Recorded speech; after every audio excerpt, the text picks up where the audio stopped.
What's up? It's Matt Latham here, certified arborist with U.S. Tree and Landscape Care. Hey, so we're getting into fall, right? Weather's starting to be nice and cool, and it's fantastic. I'm loving it outside. Hope you are too. But what do you do for your trees? Now, there's some really important things that you need to keep in mind in regards to your tree care.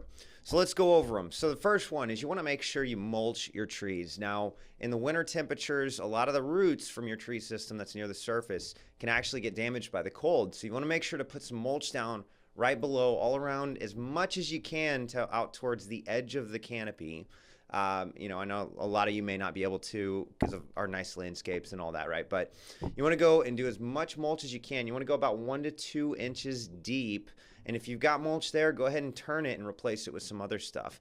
That's going to protect your root system, keep your trees nice and healthy through the winter. Another thing is this is a great time to prune. I know we have a lot of ice storms here in North Texas, and in winter, a lot of them get broken. So pruning can help prevent that if you do it right. This is a great time to prune. Now, my rule is if you have to get off of the ground to do it, it creates a very, very real hazard. We're a very hazardous industry. So if you have to go above the ground, whether that's on a ladder or a roof or trying to climb the tree yourself, make sure you call in a professional to handle it safely. Number 3, you want to make sure to keep watering your trees. Now, I know a lot of times during the winter we think, hey, the trees are dormant, we don't need to water them. But the reality is the root system is still very, very active. And so you want to make sure you keep watering your trees through the winter. Now, you can decrease a little bit from, what you may do in the summer. Maybe go down to 1 time a week or something like that. But we want to keep consistent and keep watering throughout the fall and winter. Number 4, let's check into any issues. Now, this is a good time because you can start to see a little in the canopy as the leaves fall. You can really get a pretty good idea of what your tree's doing. So if you notice any changes in the color of your leaf, not the fall color, obviously, but if you notice like some maybe fungal issues or some chew marks in the leaves as they hit the ground, this may be a good time to start addressing those.